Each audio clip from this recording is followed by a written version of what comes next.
Bien, iniciada la clase del día de hoy, vamos a continuar con la unidad sobre los principios que informan el derecho de los contratos. Pues bien, hemos iniciado la clase pasada analizando el principio de la autonomía de la voluntad y distintos subprincipios, ¿cierto?, que emanan de este principio fundamental. Analizamos en su profundidad qué significaba y que básicamente desde ahí se descuelgan principios que tienen bastante relevancia en el ámbito de la formación del contrato, como es el principio de la libertad contractual, el principio del consensualismo, pero también existen otros principios que derivan de la autonomía de la voluntad, pero que tienen incidencia mayor en la etapa de ejecución de los contratos. Y es aquí que vemos, por ejemplo, el principio de la fuerza obligatoria de los contratos, del cual básicamente se entiende bajo la idea de la intangibilidad contractual, ¿sí?, derivado del artículo 1545 del Código Civil en nuestro ordenamiento jurídico, derivado del artículo 1134 del Código Civil francés originario, ya reformado en el año 2016, y así básicamente se informa en la mayoría de los códigos y textos occidentales a partir del siglo XIX hasta el día de hoy. Y también es necesario indicar de que el principio del efecto relativo de los contratos también importa en la etapa de la ejecución. Dejando eso de un lado, tenemos otro principio que es el principio de la buena fe, que más que un principio del derecho contractual, más que un principio del derecho civil, es un principio que informa todo el ordenamiento jurídico, la buena fe, porque de otra forma no podríamos concebir, ¿cierto?, un ordenamiento jurídico que se base en la presunción de mala fe, sino que la buena fe es el principio que debe estar presente en todo orden de cosas, en el orden del derecho público, del derecho privado, de las relaciones jurídicas netamente privadas o en aquellas que existen normas de orden público. Ahora, dentro del ámbito netamente privado del derecho civil patrimonial, por supuesto que la buena fe tiene mayores implicancias, ya que las relaciones intersubjetivas entre privados conllevan, ¿cierto?, una serie de cosas y circunstancias que pueden ir, ¿cierto?, complementando una relación y una atmósfera, ¿cierto?, de un negocio jurídico, ya sea para transferir la propiedad o cualquier otro derecho real, ya sea para adquirir la posesión de los bienes, y en el ámbito de los derechos personales, por supuesto que la buena fe tiene que estar presente en todo el íter o camino contractual, desde las negociaciones y tratativas preliminares, la formación del contrato con la oferta y aceptación, durante la etapa de ejecución, por supuesto, que el artículo 1546 del Código Civil se encarga de indicar que los contratos se deben ejecutar de buena fe, pero también al momento de su extinción, al momento entonces de terminarse, ¿cierto?, y ponerse fin a la relación jurídica obligacional, la buena fe también tiene que estar de por medio. Así que la buena fe la vamos a analizar, ¿cierto?, de manera sucinta, entendiendo de que la buena fe tiene distintas proyecciones, tanto la buena fe y su reverso, que es la mala fe, en el cual obviamente una de las manifestaciones de la mala fe viene a ser el dolo, la mala intención, ¿cierto?, de causar perjuicio, daño, tanto a la persona o propiedad de otro. Esa es una proyección de la mala fe. No hay que confundir mala fe con dolo, sino que obviamente en todo dolo hay mala fe, pero no toda mala fe significa dolo, porque tiene distintas proyecciones y ámbitos. Al fin y al cabo, ¿cierto?, nosotros estábamos en el terreno entonces de los principios que derivaban de la autonomía de la voluntad en el campo de la formación de los contratos, y comenzamos hablando de la libertad contractual, y por lo mismo ya le dimos eh, todo el prolegómeno, ¿cierto?, y la introducción necesaria para entender qué significa libertad contractual, más allá de que la libertad es todo un problema profundo de la filosofía. En el campo jurídico, la libertad, ¿cierto?, también tiene mayores proyecciones, sobre todo en el ámbito político. Pero la libertad, del punto de vista jurídico, la podemos circunscribir, ¿cierto?, a dos aspectos. Un aspecto dice relación con los bienes, con la propiedad, puesto que sobre ellos puede el individuo ejercer la libertad. Por tanto, el patrimonio que cada uno tiene como atributo de la personalidad o como proyección de la personalidad, ¿cierto? Es un campo donde la libertad de acción, ¿cierto?, se encuentra protegida como un legítimo interés del ordenamiento jurídico. Pero también en el campo de los derechos personales, de las obligaciones, fundamentalmente en la contratación, la libertad está presente. Las constituciones políticas de Occidente consagran la libertad como una garantía fundamental. Y por tanto, en nuestro caso, el artículo 19, número 21, consagra la libertad de empresa, la libertad de emprender, la libertad de realizar, ¿cierto?, cualquier actividad, ¿cierto?, productiva, económica. En base a la libertad, entonces, se genera la circulación de los bienes y servicios. La riqueza comienza a moverse, a circular, a distribuirse. Las personas comienzan a emprender, comienza su patrimonio a robustecerse en ámbito, entonces, de la libertad. Ya sea en el campo de la libertad de trabajo, donde se celebra un contrato del derecho privado, que es un contrato de trabajo, protegido con normas de orden público, por supuesto, pero también en el campo, ¿cierto?, fuera del trabajo, sino en el campo del emprendimiento. La libertad de emprender del artículo 19, número 21, implica, ¿cierto?, celebrar contratos, contratos de sociedad, contratos de distribución, contratos de arrendamiento, contratos de mandato, todo tipo de contratos, ¿cierto?, de negocios jurídicos de carácter patrimonial. Entonces, ahí se entiende la libertad, ¿cierto?, protegida por el ordenamiento jurídico, consagrada en la Constitución, y por tanto deriva, ¿cierto?, y se descuelga que toda la legislación del derecho privado, ¿cierto?, se erige sobre la base de la libertad. En el ámbito de la contratación, la libertad contractual es un principio claro que podemos ver al momento de la formación de los contratos. Y por tanto, el individuo, ¿cierto?, toda persona, puede ser libre entonces de querer o no querer contratar, querer o no querer celebrar un determinado negocio jurídico. Si así lo decide, también es libre de saber o elegir con quién va a contratar. Es parte también de la libertad. Normalmente puede ser indiferente con quién contrato, pero de todas formas tenemos la libertad de elegir a la persona, ¿cierto?, de nuestro co-contratante. Esto lo permite normalmente la publicidad, la oferta que hay normalmente en el ámbito de los bienes y servicios. Yo puedo elegir con qué empresa o con qué persona natural contratar. Si yo busco algo, pueden distintas personas ofrecerme el mismo producto o servicio, y yo entonces, de acuerdo a mis motivaciones personales, netamente privadas o caprichosas, podré elegir entre uno u otro. Y por tanto, entonces, puedo elegir con quién contratar. Y una vez elegido con quién contratar, hay otra proyección de la libertad contractual en el ámbito de la configuración interna,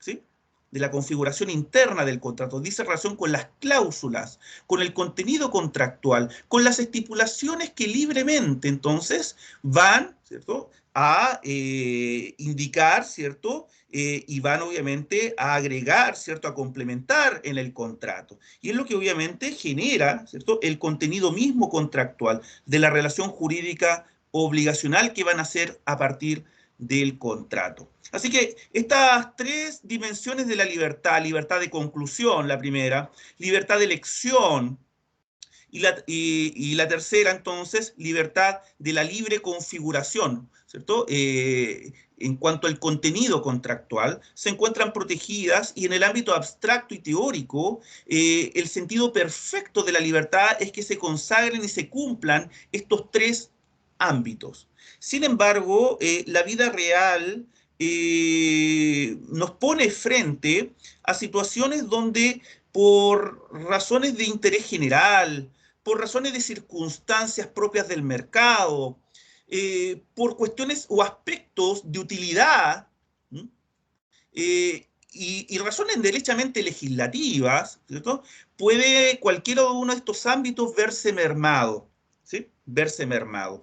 Y es por ello que, por ejemplo, En la primer tipo de libertad, la libertad de conclusión, ¿cierto? Existen contratos, no obstante uno tenga la libertad, ¿cierto?, de hacerlo, de celebrarlo, de concluirlo, van a haber ciertas situaciones donde me voy a ver compelido o forzado a contratar. Bueno, un primer límite entonces a esta libertad muchas veces está dado por la fuerza de las cosas, o sea, por razones de necesidad imperiosa. Uno necesita entonces celebrar un contrato si quiere seguir subsistiendo, si quiero comer, debo trabajar, por tanto eso implica un contrato de trabajo o un contrato de prestación de servicio. Debo realizar algún negocio, un emprendimiento si quiero llevar pan a mi mesa, si quiero básicamente tener luz eléctrica, tengo, ¿cierto?, que contratar entonces con la empresa que presta este servicio, lo mismo con el agua potable, con el gas, con las telecomunicaciones, ¿sí? Por tanto, la necesidad me lleva necesariamente a tener algún plan de internet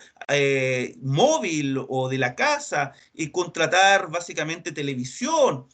Bien, todo eso entonces, todo lo que implica entonces nos lleva a contratar. Tengo que básicamente vestirme, también tengo que comprar ropa, tengo que vivir, tengo que contratar entonces con otra persona, una empresa, ¿cierto? Que me arriende, ¿cierto? Un inmueble o un departamento o comprar una casa. Bueno, todos esos aspectos se encuentran dentro de un límite natural de la libertad de conclusión. ¿Sí?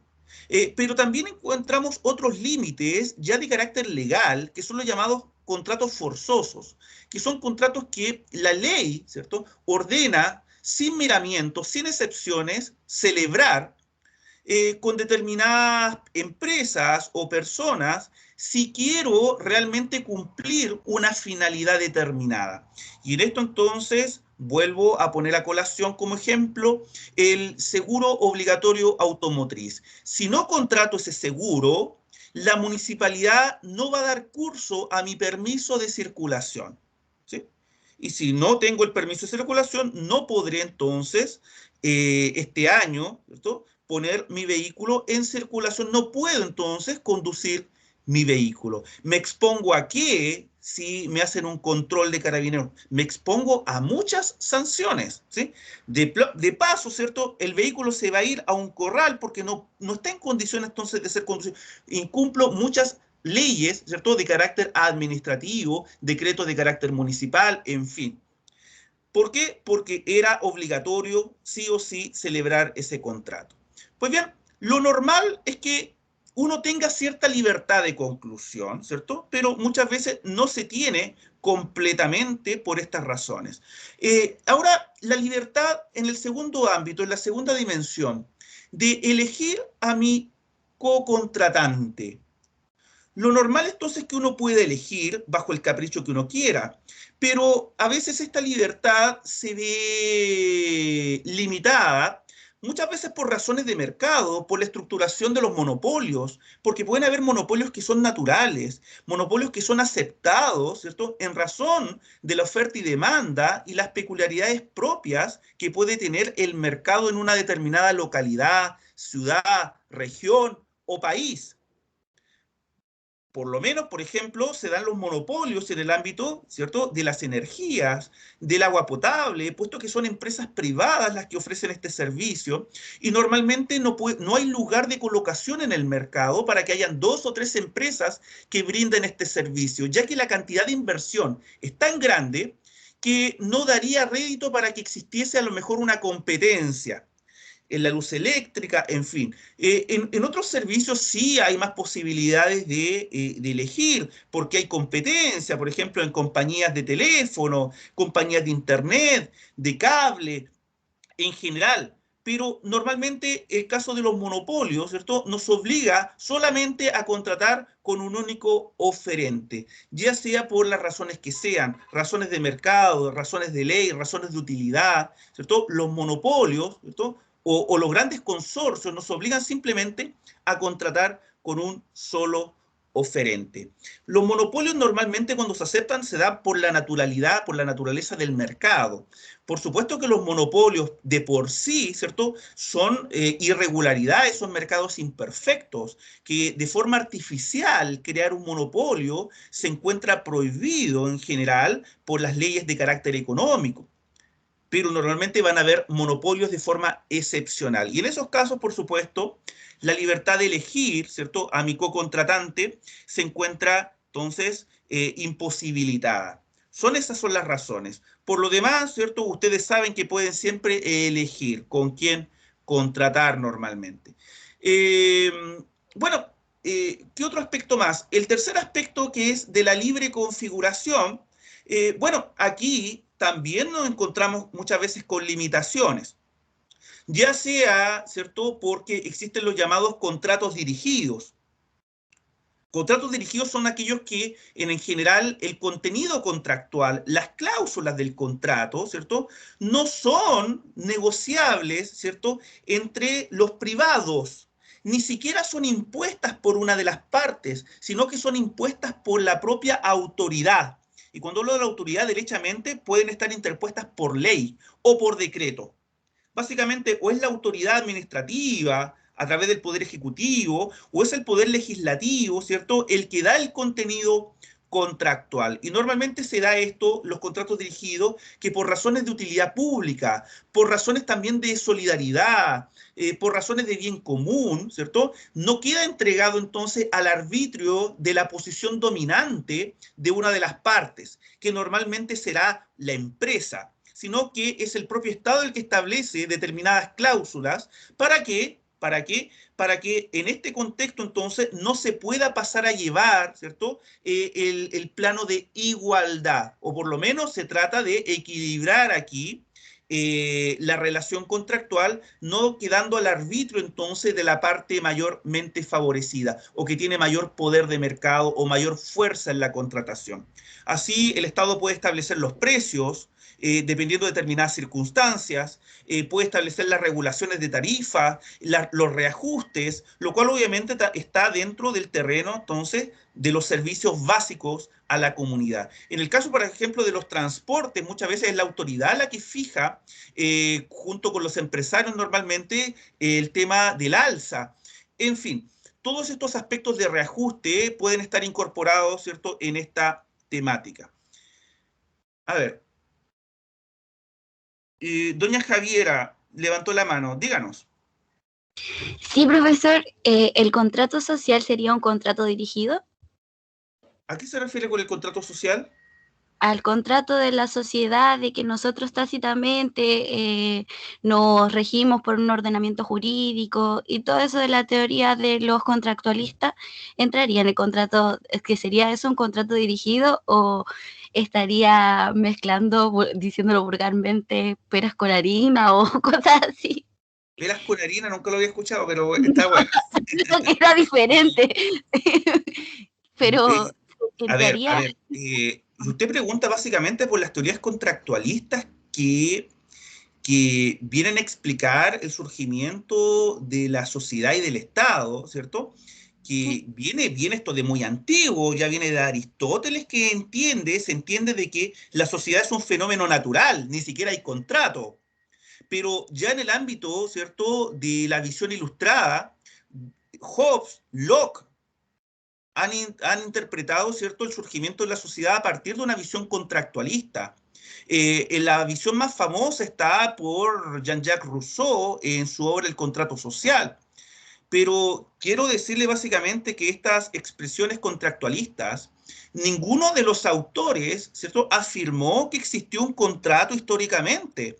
Esto es una, las posiciones contractualistas básicamente tienen un sentido filosófico, o sea, es una explicación lógica y teórica de la formación del Estado moderno, pero no tiene un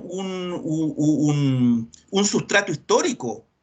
No existieron los contratos sociales, simplemente es una explicación hipotética que le da cierta lógica, ¿cierto?, a las sociedades modernas, al Estado moderno. Por tanto, en estricto rigor, nunca hubo un contrato, simplemente es una explicación filosófica, ontológica del origen de las sociedades. Nadie indicó que hubo históricamente un contrato social, ni antes ni después. Simplemente es una posición. Es como cuando Kelsen, ¿cierto?, se refería a la norma hipotética fundamental, ¿cierto?, para llegar a la primera constitución. Esta norma hipotética fundamental, ¿cierto?, es necesaria, ¿cierto?, como una ordenación lógica del pensamiento, pero no que históricamente haya existido. Entonces, por tanto, esa categoría en los hechos, ¿cierto?, no existe. Simplemente es una explicación filosófica política del origen de la sociedad. Nada más que eso.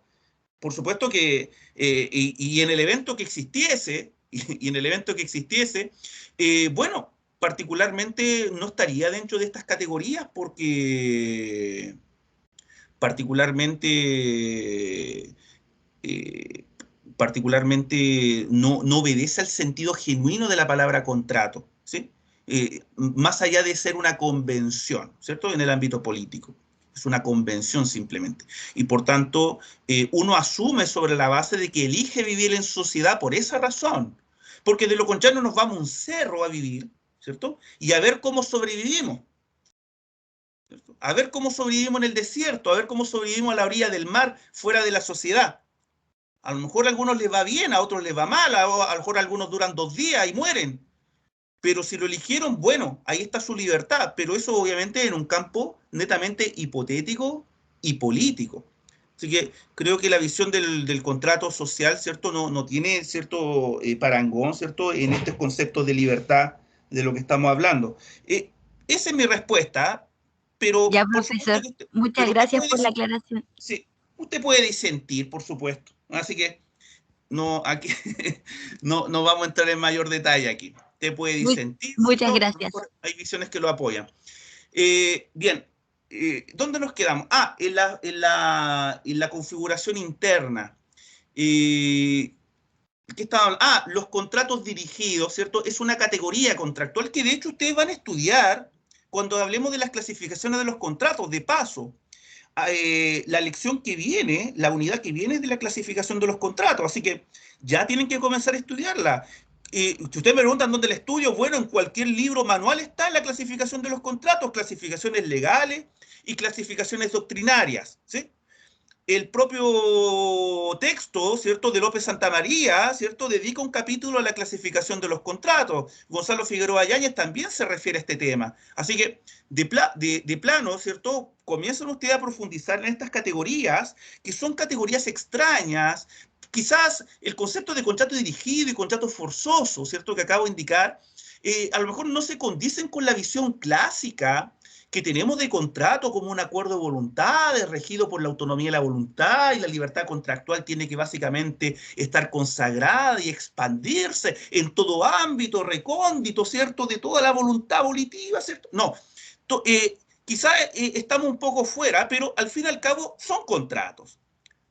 Doctrinariamente son contratos, porque al fin y al cabo, ¿cierto?, no hay que poner tanto acento en el origen, si hay o no hay libertad, si hay autonomía de la voluntad, si hay igualdad, porque finalmente aquí vamos a volver a la visión romana, ¿cierto?, y que actualmente tiene el derecho inglés, que básicamente son contratos en tanto en cuanto, ¿cierto?, se da, ¿cierto?, y se plasma el verbo contraere. Básicamente, ¿qué es lo que contraigo yo? ¿Cuál es la prestación a lo cual me obligo? ¿Cierto? Existe un instrumento donde consta una obligación, donde en mayor o menor medida la libertad estuvo presente, o mayor o menos limitada, más o menos limitada, pero al fin y al cabo yo he contraído para con otro una determinada obligación, y el contenido de esa obligación es una prestación de dar, hacer o no hacer. Y eso es lo importante en materia de contratación. Así que de plano tienen que ya comenzar a estudiar, porque yo no voy a dar una clase, ¿cierto?, de cada categoría contractual. Las clases de los contratos, ¿cierto?, quizás yo voy a hacer referencia a las clasificaciones legales más importantes, como este contrato bilateral, contrato unilateral, gratuito, oneroso, y quizás algunos otros más. Pero ustedes tienen que comenzar a estudiar desde ya, ¿cierto?, la siguiente unidad, porque esa va a entrar en la prueba, ¿cierto? Esa clasificación de los contratos. No tiene mayor dificultad, tienen que estudiarla, aprenderla, cuál es el criterio de clasificación de cada una y cuáles son los efectos de cada una de esta clasificación. O sea, cuál es la importancia, por qué se clasifican. Si aquí la doctrina no clasifica por clasificar, no porque estén aburridos, ¿cierto? Hacen clasificaciones. Toda clasificación tiene importancia desde el punto de vista científico. Ya las clasificaciones legales que aporta el propio legislador entre contrato bilateral, unilateral, contrato oneroso, gratuito, conmutativo, aleatorio, contratos reales, solemnes, consensuales, ¿sí? Todas esas categorías, ¿no?, obedecen, ¿cierto?, a entender las distintas categorías, los criterios de distinción, los efectos que vienen aparejados. Existen otras categorías contractuales que fueron creadas por la ciencia jurídica, por la doctrina, y tienen peso relevante jurisprudencialmente hablando, como por ejemplo los contratos, ¿cierto? Lo que acabo de decir, contratos forzosos, contratos dirigidos, contratos, ¿cierto?, que dicen relación con ejecución instantánea, ejecución diferida, contratos típicos, atípicos, en fin. Todas esas visiones entonces tienen que ustedes estudiar y yo me voy a referir obviamente a las que yo creo que pueden ser las más relevantes. Eh, Hablé precisamente como ejemplo los contratos dirigidos, donde básicamente las cláusulas del contrato vienen impuestas por el propio Estado a través del legislador o a través básicamente de decretos del presidente de la República que puede intervenir, ¿cierto?, en el ámbito económico. Pero también existe una práctica recurrente, ¿cierto? Que la mayoría de los contratos que nosotros celebramos en la cotidianidad, casi de manera inconsciente, obedece a una determinada categoría que son los llamados contratos de adhesión. Los contratos de adhesión. El concepto de contrato de adhesión, ¿cierto?, es propia normalmente del mundo de la materia del derecho del consumidor o en materias de consumo, ¿sí? Porque cuando uno tiene que entablar, ¿cierto?, relaciones mixtas, es decir, yo como persona natural y particular, regido por el derecho civil, entro en contacto con un oferente, un comerciante que se rige por el derecho comercial.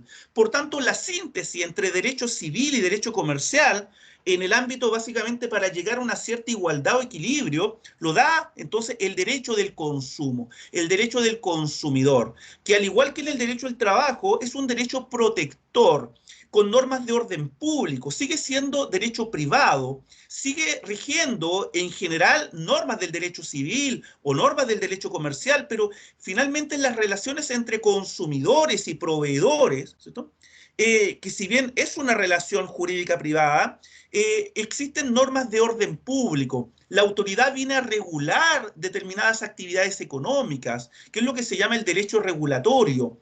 Y por lo mismo, estas actividades pueden estar reguladas de una forma directa o indirecta. En este caso, ¿cierto?, el tema de los contratos de adhesión, ¿cierto?, es la propia ley de defensa de los derechos del consumidor la que regula, ¿cierto?, que en los contratos de adhesión, que es una realidad que acepta el ordenamiento jurídico, lo que sí no acepta es que en base a los contratos de adhesión se genere abuso de poder o abuso de la posición dominante. Porque básicamente en los contratos de adhesión solamente está representado aquí las dos primeras dimensiones de la libertad, es decir, la libertad de conclusión y eventualmente, ojo, y eventualmente la libertad de elección del cocontratante porque podrían haber monopolios, pero si no los hay, entonces yo tengo la libertad de contratar o no, y tengo la libertad de elegir con quién contratar, porque pueden haber muchos oferentes del bien, del producto, del servicio. Pero, pero, a la hora entonces de establecer cuáles son las cláusulas, el contenido contractual, todo este contenido contractual ya viene impuesto, ya viene predeterminado. Por tanto, ¿qué le queda únicamente al consumidor? Aceptar o no aceptar, entonces, contratar. Y esto pasa en todo orden de cosas. Ustedes van al supermercado y no creo que puedan regatear los precios con la cajera o con el cajero, ni con el gerente ni el subgerente. Ahí están los precios y bueno, ¿cierto? El que le alcance el bolsillo lo comprará de acuerdo a su necesidad. Pero no se puede, ¿cierto?, entrar a negociar, ¿cierto?, a discutir, a aceptar de forma condicional. No, o tengo, ¿cierto?, para pagarlo o no lo compro. Por tanto, básicamente todos los bienes que ofrece el mercado, ya sea el supermercado con los bienes de necesidad, ¿cierto?, diaria, pero cualquier otro ámbito, quiero comprar un vehículo, una automotora, repuestos, lo que sea, servicios también, voy al peluquero, ¿cierto?, quiero subir a la micro y contrato de transporte, hay una tarifa ya establecida, ¿sí? Quiero ir al banco por un préstamo normalmente y ya las condiciones están establecidas por el banco. Yo prácticamente no tengo poder de negociación. Esa falta de poder de negociación que es la realidad, porque el consumidor se encuentra atomizado frente a las empresas, grupos económicos, en general. Puede ser grande o pequeño, si no estoy hablando de grandes grupos económicos, yo puedo ir al almacén, Doña Juanita, ¿cierto?, que se encuentra, ¿cierto?, en mi barrio, en la esquina, y bueno, yo no voy a entrar a negociar con la señora, con la dueña que atiende. O sea, ahí están los precios, ¿cierto? Ahí están las condiciones y listo.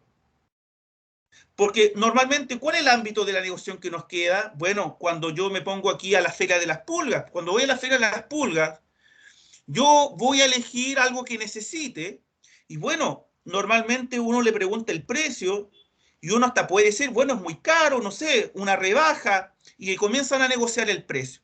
En general, todo depende entonces de las circunstancias. También en el ámbito privado hay páginas de internet de venta de cosas usadas. En fin, uno puede entablar cierta negociación porque ahí hay un ámbito de libertad y de igualdad en cierta forma. O sea, tiene tanta necesidad de vender el oferente como de comprar normalmente, en este caso, quienes reciben esa oferta.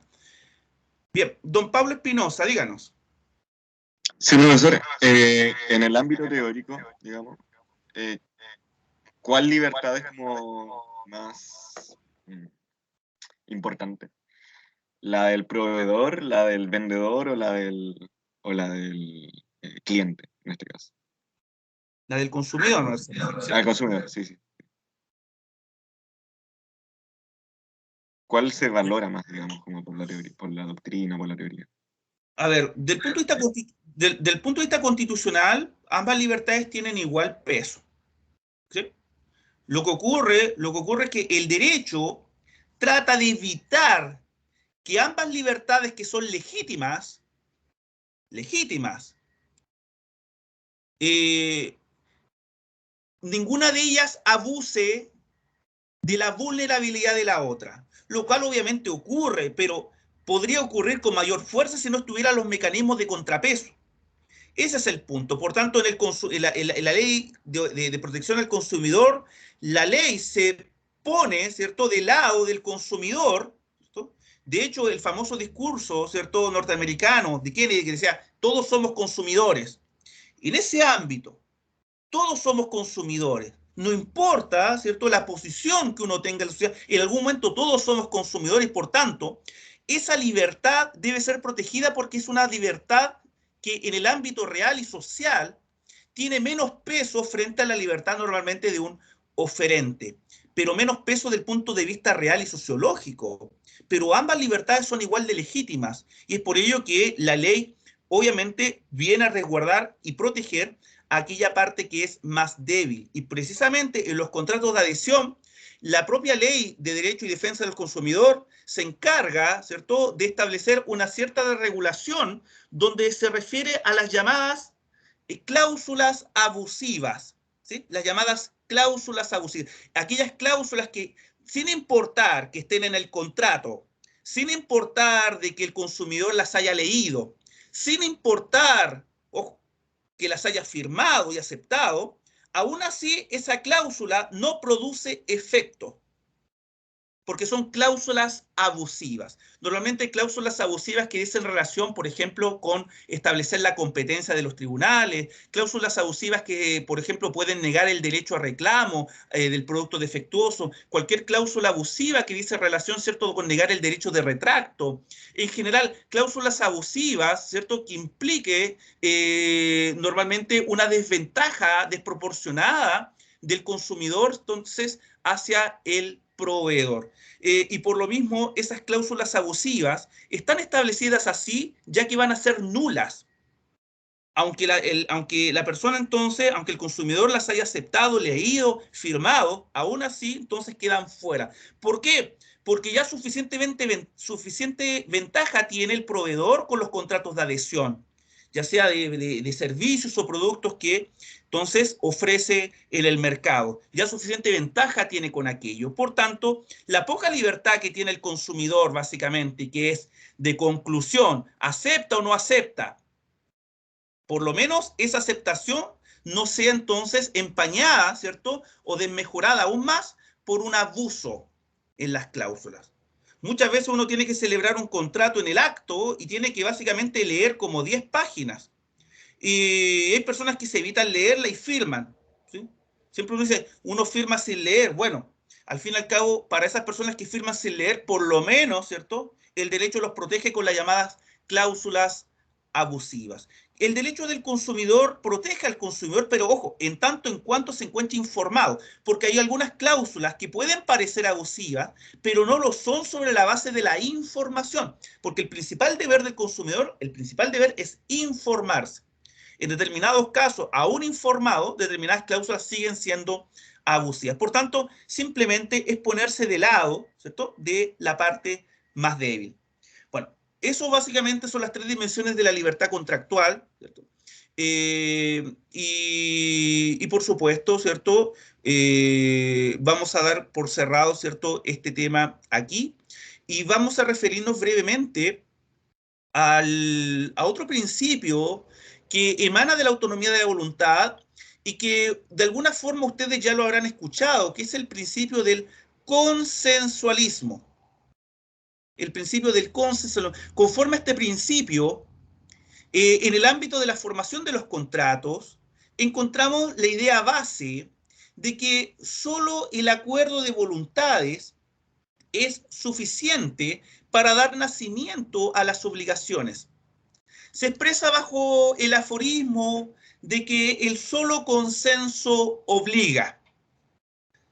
Esto va un poco en contradicción de lo que en derecho romano en un comienzo se decía que nudum pactum obligationes non pari, que básicamente los pactos nudos, desnudos, desprovistos de toda formalidad, ¿cierto?, no podían generar ninguna obligación, no podía contraerse prestación alguna. Pero no, el consensualismo, ¿cierto?, este principio del consensualismo, en general que nace, ¿cierto?, se descuelga del principio de la autonomía de la autonomía privada, de la autonomía de la voluntad, que es propio entonces de una nueva concepción, ¿cierto?, de entender la contratación, no viene directamente como su origen pareciera ser con la Revolución Francesa. La Revolución Francesa, por supuesto, que consagró las libertades, pero el consensualismo viene de algo mucho más profundo, de algo que viene de mucho más atrás.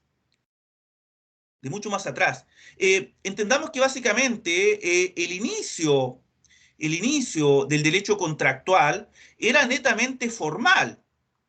Era netamente formal. Básicamente, el examen del principio, ¿cierto?, consiste, ¿cierto?, para ser consecuente, que todo lo que dice relación con la contratación en sus orígenes, ¿cierto?, a través de los siglos, ¿cierto?, y la mayor parte de la historia de la humanidad, los contratos han sido formales en esencia. El contrato se entendía en su esencia, por definición, por antonomasia, ¿cierto?, como básicamente un acto formal, un acto ritual, inclusive podría ser hasta un acto de carácter religioso. Tanto en Grecia, Roma, los pueblos germánicos, ¿cierto?, y básicamente la evolución del derecho anglosajón hasta el día de hoy, parten de la base de la formalidad de los contratos. Y dicha formalidad, ¿cierto?, no implica necesariamente hablar de que el contrato sea por escrito. No, las formalidades, las ritualidades podían ser de distinta índole. Recuerden ustedes la llamada stipulatio, ¿cierto?, de los contractus verbis. Básicamente pronunciar palabras sacramentales y rígidas de entregar materialmente algo. Básicamente en España se mantuvo esta idea, sobre todo en la Edad Media, ¿cierto?, en la primera parte, cuando se tradujo el derecho romano compilado, ¿cierto?, a un derecho castellano antiguo a partir o a través de las 7 partidas del rey Alfonso X.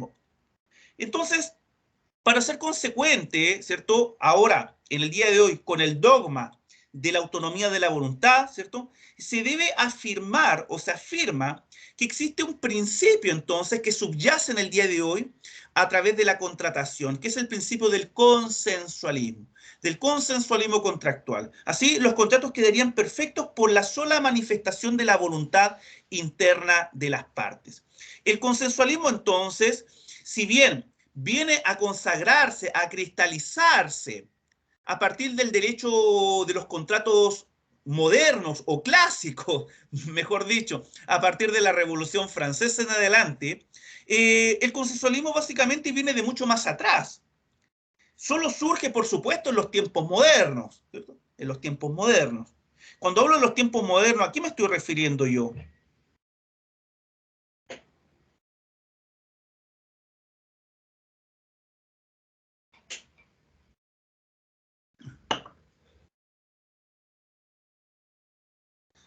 ¿A qué me refiero yo con los tiempos modernos?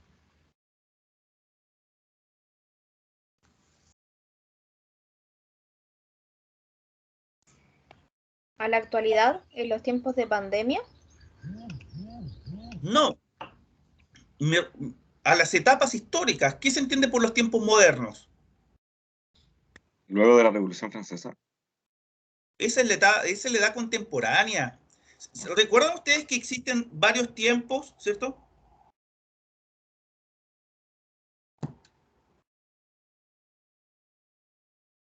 La línea de tiempo de la historia, ¿cómo se vive?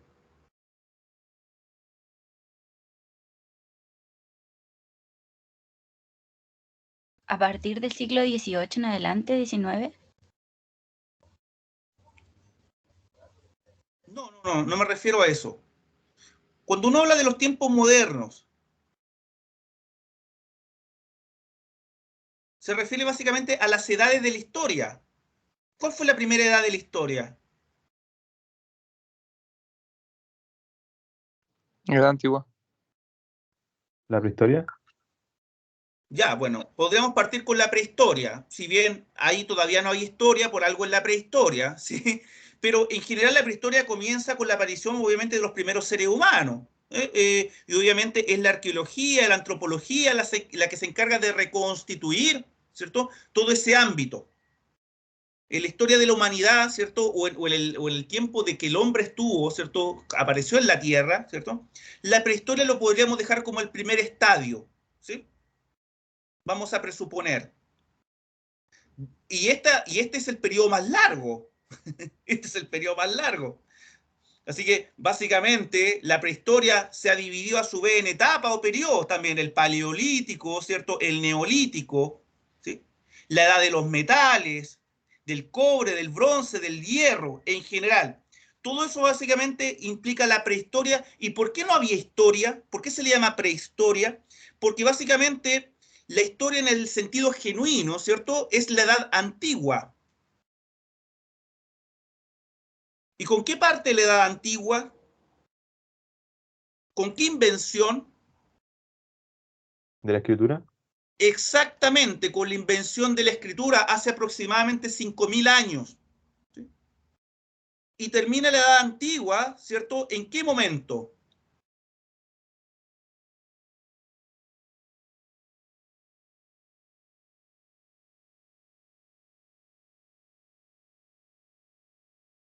La edad antigua básicamente parte entonces con la invención de la escritura, con las primeras civilizaciones de la Mesopotamia, ¿cierto? Teniendo su mayor esplendor, ¿cierto?, el imperio egipcio. Y partiendo entonces con la cultura greco-romana, ¿cierto? O greco-latina. Pero ¿cuándo entonces comienza la Edad Media? Con la caída del Imperio Romano Occidente.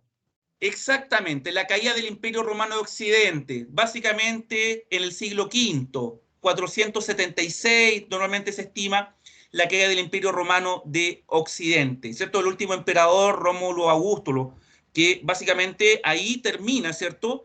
El Imperio Romano de Occidente cae, ¿sí?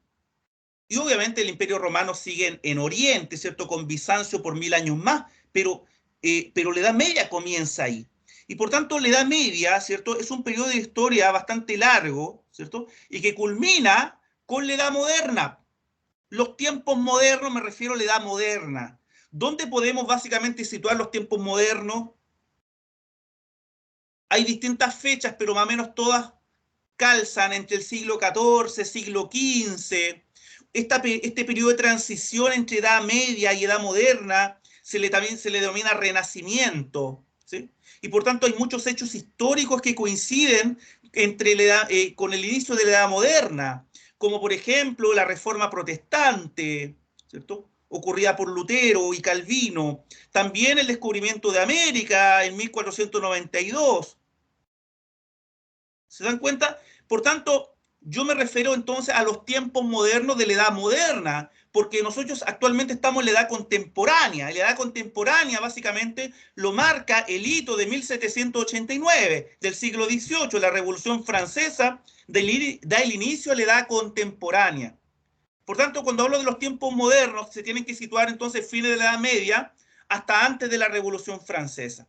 Y por tanto, ¿cuál es el hito que genera, ¿cierto?, los tiempos modernos en el ámbito de la contratación? ¿Cuál es el aspecto, ¿cierto?, que ha influido, ¿cierto?, en el empuje, ¿cierto?, o decaimiento de los formalismos contractuales?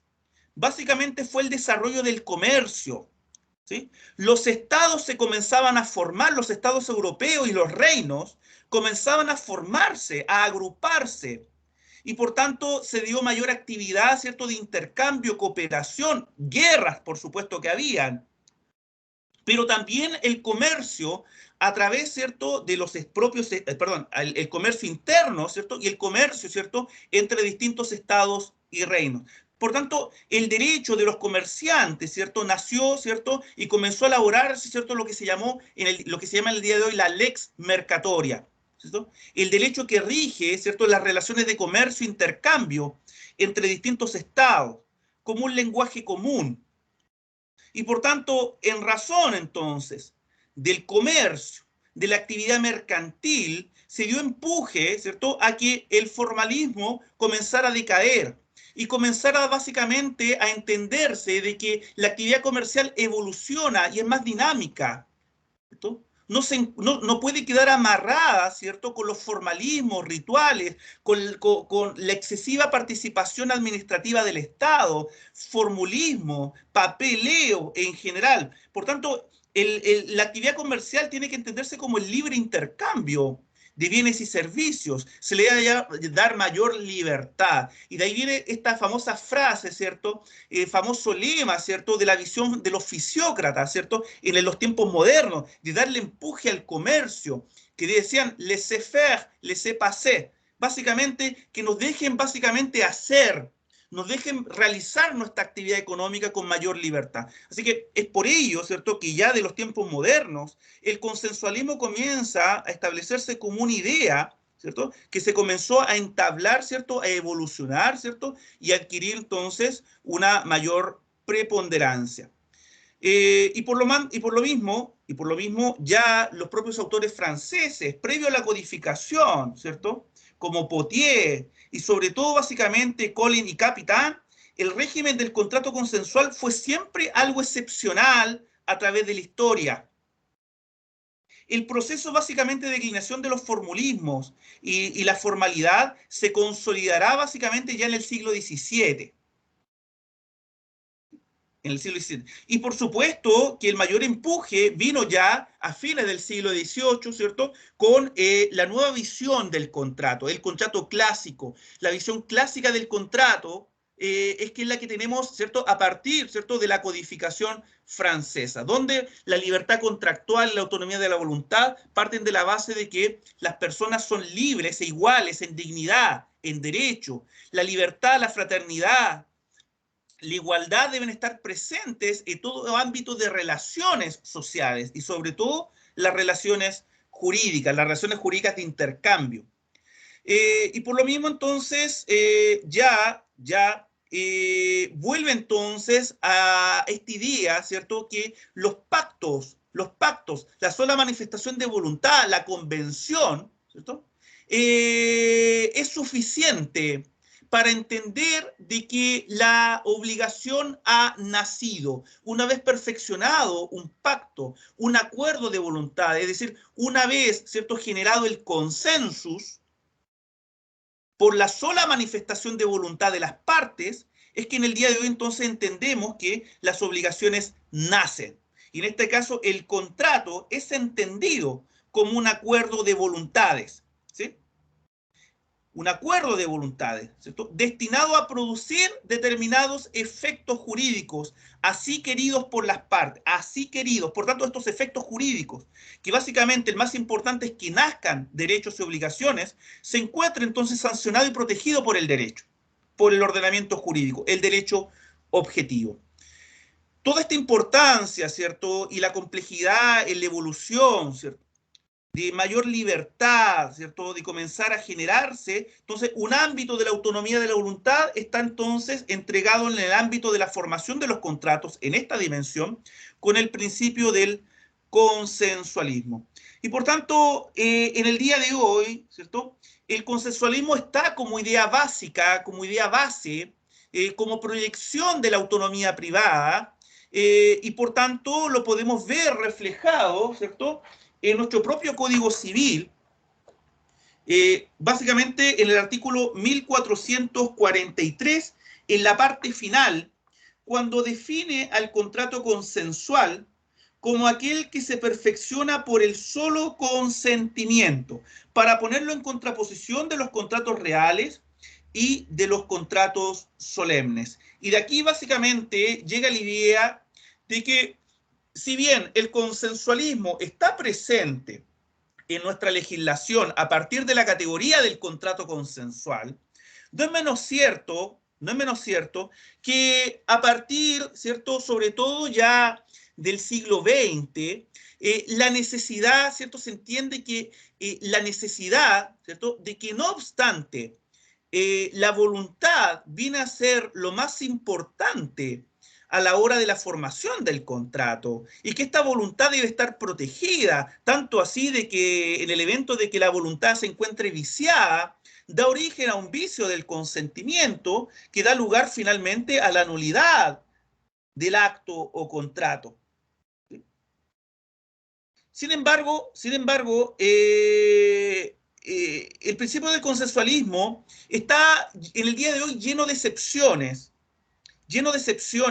porque del punto de vista práctico, ¿cierto?, el consensualismo puede tener mucha utilidad, pero al mismo tiempo el consensualismo a secas, ¿sí?, puede también generar muchos problemas, así como también es fuente de utilidad, puede ser fuente de problemas, porque la certeza y la seguridad jurídica a la hora de querer reclamar un derecho subjetivo depende, ¿cierto?, casi en su totalidad de poder probar la relación contractual, de poder probar la existencia de la obligación. Y el artículo 1698 del Código Civil, en el título de la prueba de las obligaciones, nos indica que incumbe probar la existencia de la obligación o su extinción al que alega aquellas o estas. Por tanto, el peso, el onus probandi, recae básicamente en quien pretende que se le reconozca un derecho ante los tribunales de justicia. Si no es por las buenas, será por las malas, puesto que la bilateralidad del derecho implica exigirle primeramente a la contraparte que cumpla con su obligación, pero si no lo hace, tendré que recurrir al aparato jurisdiccional. Y a mí me interesa básicamente la eficacia de la obligación. Y la eficacia de la obligación está sobre la base de que mi obligación sea una obligación civil y no una obligación natural. Es decir, que de esta obligación, ¿cierto?, nazca una acción. De este derecho, ¿cierto?, del acreedor tenga acción para demandar. Por tanto, podré demandar, pero si no pruebo la existencia de la obligación, si no la pruebo, finalmente no se dará lugar a mi demanda y la sentencia, por tanto, va a ser absolutoria para el demandado y eventualmente entonces esta obligación que era civil podría convertirse en una obligación puramente natural, como ustedes lo estudiaron en el artículo 1470 del Código Civil, que básicamente son aquellas que por falta de prueba, ¿cierto?, en juicio, ¿no?, se convierte entonces en una obligación natural. Pero en general, la eficacia de poder obtener un buen resultado de mi acción deducida está en que yo deba probarlo. Entonces, muchos contratos podrán ser consensuales, pero la práctica, la sagacidad, la inteligencia hace que, no obstante, la ley no exige ningún formalismo para que nazca el contrato, para que se perfeccione y nazca la obligación. Muchas veces es más importante que las propias partes establezcan formalidades de tipo convencional, que así básicamente se puedan, ¿cierto?, asegurar en el día de mañana, ante el incumplimiento de cualquiera de ellas, ¿cierto?, tener mayor eficacia probatoria. Así que normalmente a eso es lo que aludimos. Y por tanto es lo que básicamente los ingleses llaman los contratos vestidos, en contraposición de los contratos desnudos, básicamente fuera de todo formalismo. Los contratos, muchas veces los actos, para mayor seguridad tienen que estar vestidos, y esta vestimenta, ¿cierto?, es una imprescindible formalidad requerida muchas veces por la propia naturaleza del acto, o a veces porque la ley lo exige. Así que, obviamente, ¿cuál es la excepción a los contratos consensuales? Por supuesto, son los contratos de carácter formales o solemnes, ¿sí? Hasta el momento, ¿hay alguna consulta? No, profesor. Bien, me alegro. Sobre esa base, entonces, de lo que ya acabamos de mencionar, en su momento, ¿cierto?, indicamos que va a haber una categoría de contratos que ustedes van a tener que estudiar, que es la categoría entre contrato formal y no formal, ¿sí? Contratos formales y no formales. El contrato consensual, ¿cierto?, puede estar en cualquiera de estas dos categorías, contrato formal y contrato no formal, porque si ustedes leen el artículo 1443, solamente la clasificación está entre contrato real, contrato solemne y contrato consensual.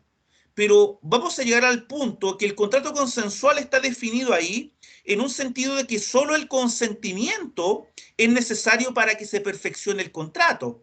Por tanto, la definición es de un contrato consensual propiamente tal. Propiamente tal. ¿Y por qué hablo de contrato consensual propiamente tal?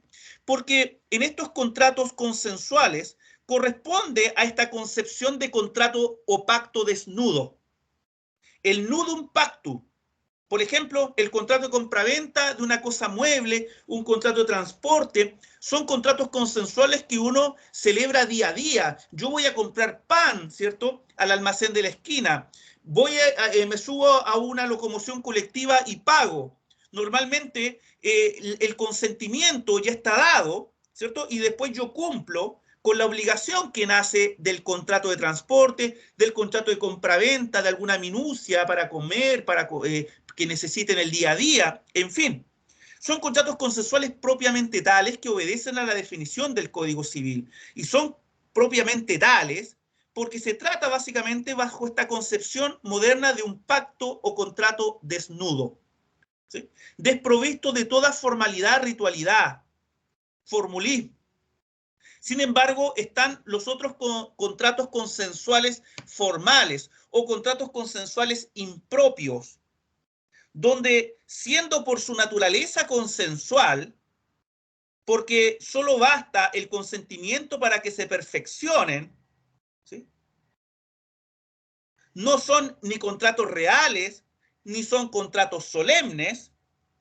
Sin embargo, se encuentran dentro de un universo formal, dentro de determinados formalismos requeridos, normalmente no para su validez, sino que aquí el formalismo está establecido para su eficacia.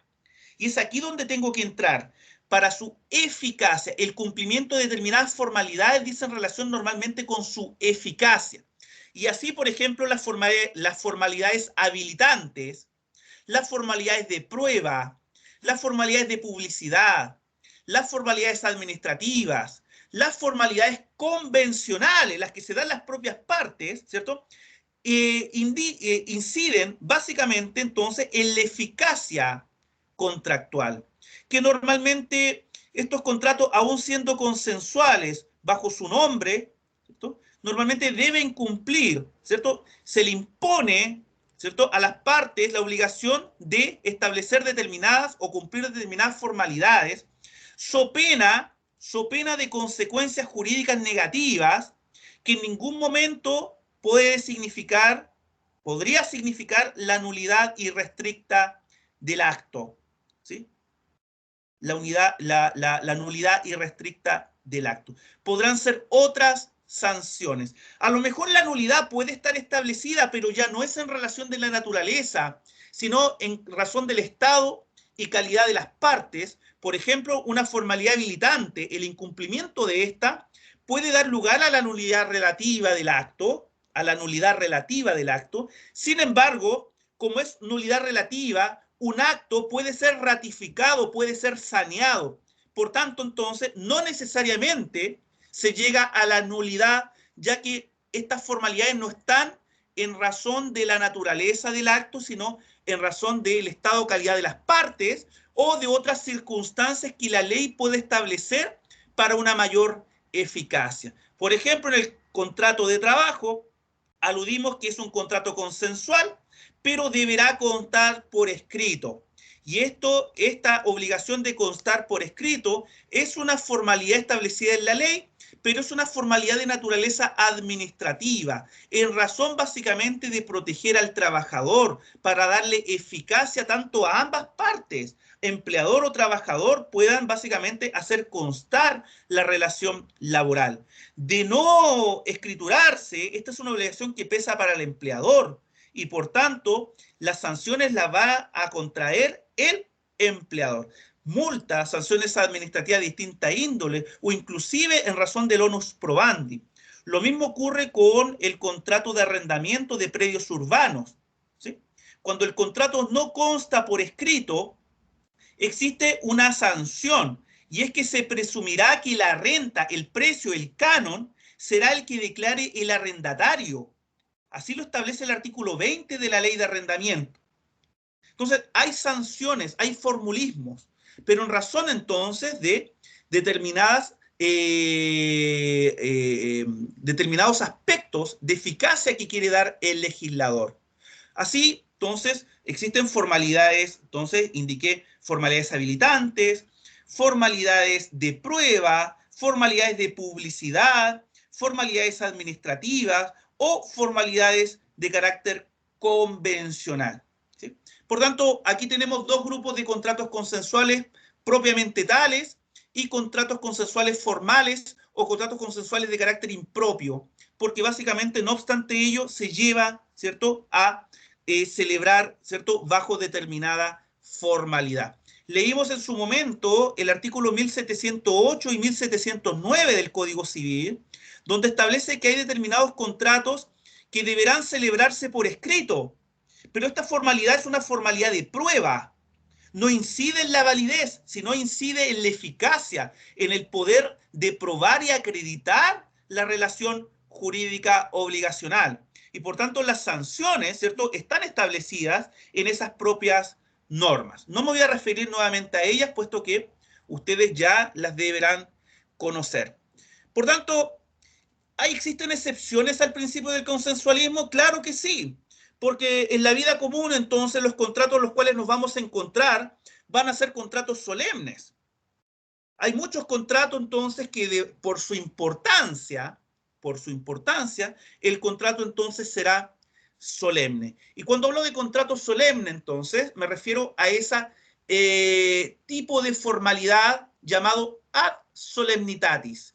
Es una formalidad, ¿cierto?, establecida en la ley, exigida por ley, para que el acto o contrato produzca sus efectos en razón de la propia naturaleza de dicho acto o contrato, ¿sí? En razón de su propia naturaleza. Por tanto, la sanción será la nulidad absoluta si no se cumple con dicha formalidad.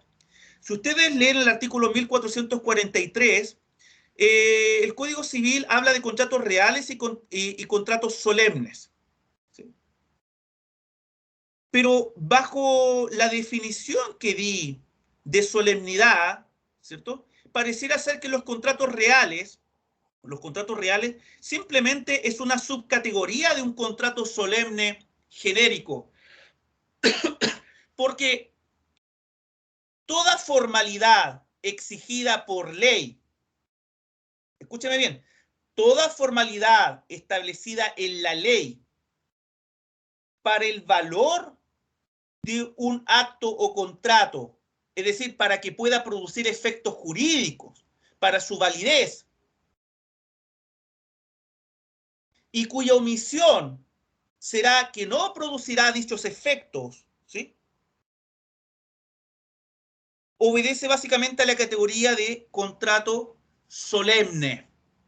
Pero, ¿por qué el Código Civil se refiere a contratos reales y solemnes? Bueno, los contratos reales, bajo mi opinión y de otros autores, el contrato real simplemente es una modalidad de contrato solemne. Porque ¿cuál es la solemnidad en un contrato real? ¿Cuál es la formalidad exigida por ley para poder perfeccionar el acto contrato en razón de su propia naturaleza? ¿Cuál es? Les pregunto a ustedes.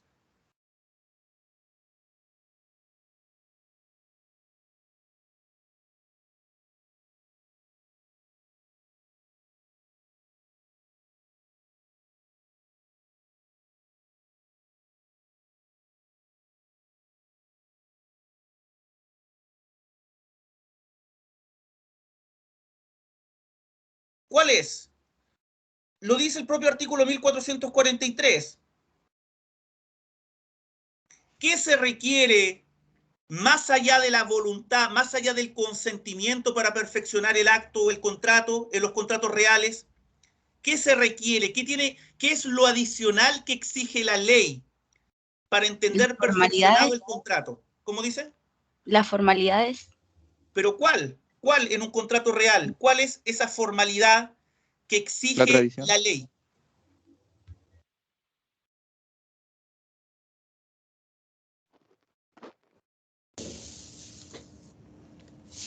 ¿La tradición de la cosa?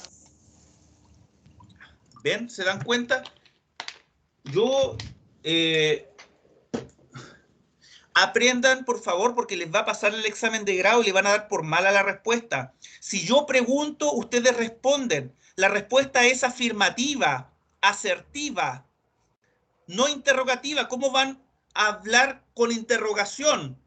Yo les diré si es correcto o incorrecto, pero no pueden responder preguntando, porque me estarían reenviando a mí después la pregunta. Efectivamente, el artículo 1443 indica que los contratos reales son aquellos que se perfeccionan por la entrega o tradición de la cosa. Por tanto, un contrato real no se considera perfecto si no se produce la entrega o tradición de la cosa. Sin entrega no hay contrato. Por tanto, la entrega, el acto de hacer la entrega, por ejemplo, en el comodato, en el mutuo, en el depósito, en la prenda, si no se cumple con esta formalidad, con esta solemnidad, formalidad ad solemnitatis, si no se cumple, no tenemos contrato. No se producirán los efectos jurídicos porque no se llegó a perfeccionar.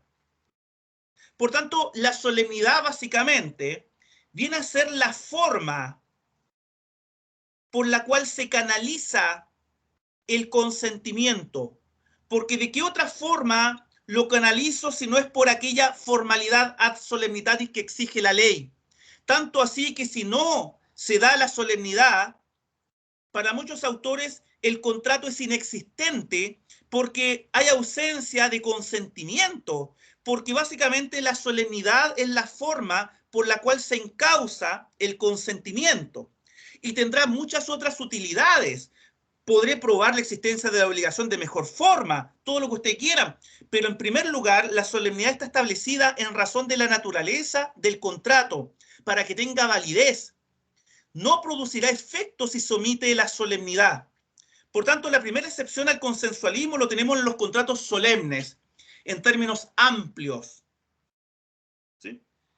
Y por eso dije, y muchos autores sostienen que el contrato real no es más que un contrato solemne, porque la tradición o entrega de la cosa básicamente es una formalidad ad solemnitatis adicionada al consentimiento y que si no se produce, no produce efecto el contrato, no se llega a perfeccionar el acto, el negocio, el contrato. Dicho esto así, ¿cierto? Dicho esto así, uno puede dar entonces una definición genérica de contratos solemnes, como aquellos entonces que para su perfeccionamiento se deben cumplir con determinadas formas que establece la ley para que produzca efectos jurídicos. En razón de su propia naturaleza. Ahora, la doctrina entonces ha subclasificado las solemnidades, ¿cierto? La solemnidad entre contratos reales y contratos solemnes propiamente tales, ¿sí? El contrato real, ¿cierto? Es el que define el artículo 1443, ¿sí? Y el contrato solemne, ¿cierto? Es aquel que para que produzca efectos jurídicos, para que se perfeccione, para que tenga validez, ¿cierto? Se requiere entonces con el cumplimiento de determinadas formas o requisitos que establece la ley, pongo entre paréntesis, que no consiste en la entrega o tradición de la cosa, cierra paréntesis, ¿cierto? En razón entonces de su propia naturaleza.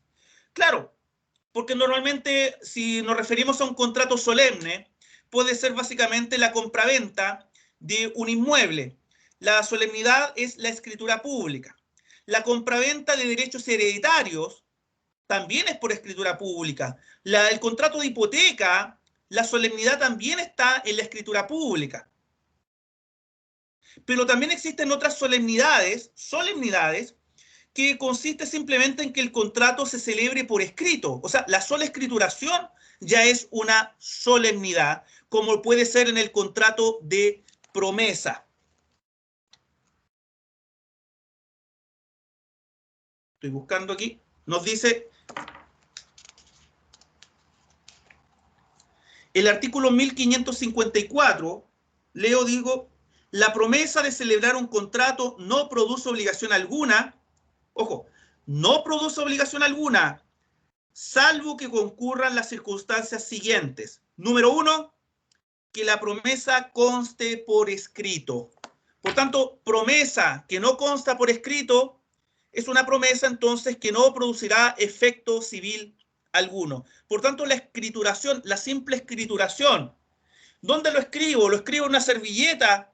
¿Lo escribo en un papel? No importa, tiene que constar por escrito y suscrito, por supuesto, por los contratantes.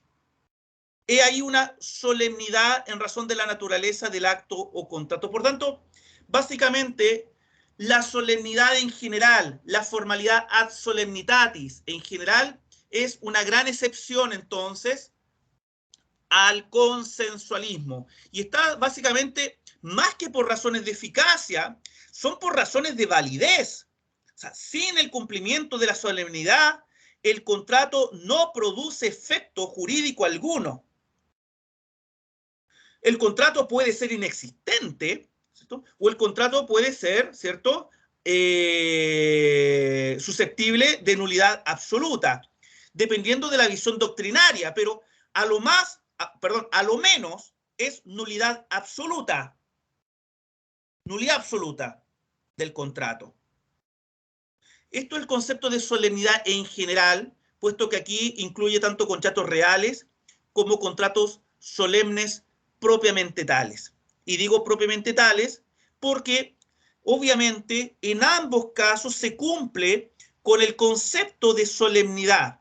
Lo que ocurre es que la doctrina entonces, reitero, distingue conforme lo que indica el Código Civil, por supuesto, el propio Código Civil, entre contratos reales y contratos solemnes, ¿cierto? Y cada uno entonces con su definición que da el propio Código Civil, haciendo la salvedad que cuando se habla de contratos solemnes, en el sentido estricto del Código Civil, estos requisitos que establece la ley para el valor del acto serán cualquiera que establezca la ley, salvo la entrega o tradición de la cosa, porque si fuese entrega o tradición de la cosa, estaríamos en la categoría de contratos reales. Pero doctrinariamente, la solemnidad sigue siendo una sola. Es cualquier requisito que establezca la ley por sobre el mero consentimiento, por sobre, ¿cierto?, el mero acuerdo.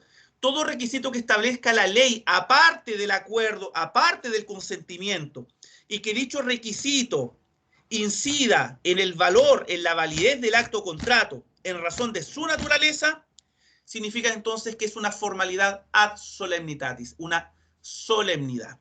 El Código Civil, por razones prácticas y pedagógicas, este concepto de solemnidad en sentido amplio lo clasifica en contratos reales y contratos solemnes propiamente tales. Espero que haya quedado clara esta primera alusión, porque es la primera salvedad o excepción que dice relación entonces con la validez. Tenemos entonces las solemnidades. Pero en segundo lugar, las otras excepciones están radicadas en razón de su eficacia. Y por tanto ahí tenemos todo el plexo de formalidades habilitantes, de publicidad, de prueba, administrativas o convencionales, porque las partes también por cuestiones de eficacia pueden establecer y estipular que el contrato no se reputa perfecto hasta que sea suscrito, ¿cierto?, en la notaría, hasta que sea suscrito ante notario, o no se reputará perfecto, ¿cierto?, en el evento entonces que se suscriba de determinada forma o se realice determinada actividad. Pueden establecer la formalidad que estimen pertinente. Estos son formalidades convencionales. ¿Cuál es la ventaja de una formalidad convencional? Aparte de la eficacia probatoria una vez que se perfecciona el contrato, es que mientras no se cumpla con la formalidad convencional, ¿qué puede hacer cualquiera de las partes mientras no se cumpla con la formalidad convencional? ¿Qué pueden hacer las partes mientras no se haya cumplido con la formalidad convencional? Cualquiera de ellas puede retractarse. Eso es lo que permite, establecida convencionalmente una formalidad. Mientras ésta no se haya cumplido, las partes entonces pueden libremente retractarse. Decidir entonces no llegar a concluir el contrato, mientras no se haya cumplido con la formalidad convencional. Ahí tenemos entonces una ventaja de las formalidades de carácter convencional. Pero todas estas formalidades dicen o inciden, ¿cierto?, en un ámbito práctico. Proteger a los terceros con la formalidad de publicidad, a estos terceros eventuales que son los llamados terceros relativos, que eventualmente pueden verse involucrados en los efectos de un contrato, que normalmente sus efectos serán de carácter relativo, tendientes únicamente a las partes que lo celebran. Pero están estos terceros relativos que eventualmente pueden llegar entonces a sufrir, ¿cierto?, los efectos, ¿cierto?, de un contrato que le era ajeno. En este caso, para proteger a estos terceros relativos, se dan entonces formalidades de publicidad. como por ejemplo insertar, ¿cierto?, en un determinado periódico, realizar determinadas inscripciones o subinscripciones en registros públicos, como en el Conservador de Bienes Raíces, como en el registro civil, en fin, formalidades de publicidad. Y por tanto, una vez que se cumpla con dicha formalidad de publicidad, el contrato podrá ser oponible a terceros, oponibles, porque si yo no cumplo con una formalidad de publicidad, la sanción puede ser o indemnización de perjuicios, porque puede generar perjuicios, ¿cierto? Si no se cumple con una formalidad de publicidad, todo perjuicio que se le haga a un tercero por incumplimiento de dicha formalidad, obviamente acarrea esta responsabilidad. Pero también otro efecto, ¿cierto?, de otra consecuencia de no cumplir con una formalidad de publicidad es la inoponibilidad, que básicamente es una forma de ineficacia del acto o contrato, ineficacia frente a terceros. Para el tercero le es inoponible el acto o contrato, la inoponibilidad. A eso me refiero. Pues bien, formalidades de prueba, ¿cierto? Ustedes ya saben que el artículo 1708 y 1709 establece ahí un caso, ¿cierto?, en la prueba de las obligaciones, cuáles son las sanciones cuando se incumple una formalidad de prueba. Ustedes ya tienen en el contrato de trabajo ejemplos de cuando no se cumple con formalidades administrativas. En las formalidades habilitantes, la sanción puede ser la nulidad relativa del acto, porque también puede incidir en la validez, pero no en razón de la naturaleza, sino en razón del estado o calidad de las partes. Pero esta nulidad, ¿cierto?, puede ser saneada por la ratificación del acto por parte del representante legal del incapaz. Así que, básicamente, no es una sanción de invalidez, ¿cierto?, de forma irrestricta, porque puede ser saneado el acto, ya que está en consideración, ¿cierto?, al estado o calidad de las partes. Pues bien, y en el caso entonces de las formalidades convencionales, ¿cierto?, son las que libremente pueden establecer las partes para el propio perfeccionamiento del acto o contrato, y que mientras estas no se cumplan, las partes libremente pueden retractarse entonces de celebrar dicho contrato. La ley lo permite así. Porque obviamente, ¿por qué se pueden retractar? Porque todavía el consentimiento no se ha perfeccionado, ya que se necesita esta especial formalidad que las propias partes así determinaron. Bien, con esto entonces, llegado el día de hoy, el decaimiento del principio del consensualismo parte de bases más prácticas, sobre todo de eficacia, porque al fin y al cabo a uno no le interesa muchas veces que tener un derecho, sino que ese derecho lo pueda hacer eficaz, lo puede ejercer, lo pueda hacer valer, con resultados positivos. Así que y ahí entonces la eficacia, la utilidad, el sentido práctico de que no obstante la ley no exija ninguna formalidad para la validez del acto, me puedo conformar en el cumplimiento entonces de determinadas formalidades para su eficacia. ¿Sí? La máxima eficacia, ¿cierto?, se puede lograr de que cualquier acto o contrato lo celebre por escritura pública. Si celebro por escritura pública todo acto o contrato, aunque sea de naturaleza consensual, la escritura pública, ¿qué me da a mí? La mayor certeza y seguridad, porque la escritura pública es un medio, un instrumento público que da plena fe. Y en materia probatoria, saben ustedes que la escritura pública hace plena prueba, puesto que es un tipo de instrumento público que emana entonces de un funcionario competente en cumplimiento de las formalidades legales. Y este funcionario competente en la escritura pública se llama notario público. Y las formalidades legales son todas las que establece la ley y es guardado el original en una matriz, en un registro llamado protocolo. Ahí tenemos la matriz de la escritura pública. Cada vez que yo necesito copia de la matriz, voy al notario entonces y pido copia entonces autorizada, una copia que emana de la matriz. Por tanto, la escritura pública me da certeza y seguridad de la existencia de la obligación. Lo puedo probar en juicio, ¿cierto?, porque hace plena prueba. me permite iniciar un procedimiento ejecutivo compulsivo, ya que la escritura pública por sí misma constituye título ejecutivo. ¿Se dan cuenta? Ahí tenemos obviamente en el ámbito entonces de la eficacia, ¿cierto? De hacer valer mis derechos, ¿cierto? Todo el plexo de formalidad. Aun cuando la ley no lo exija, muchas veces es mucho mejor, porque ya saben ustedes qué pasa con una obligación natural.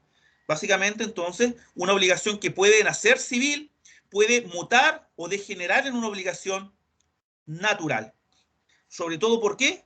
Porque no pudo ser probada en juicio. Yo quiero evitar eso. El decaimiento entonces del consensualismo son por razones prácticas de eficacia, de utilidad, ¿cierto? Y sobre todo en materia de prueba, en cuanto entonces al peso y onus probandi de la existencia de la obligación que recae siempre en quien demanda, en quien pretende que le sea reconocido un derecho. Bien, llegamos con la clase hasta el día de hoy. Si tienen consultas las pueden hacer.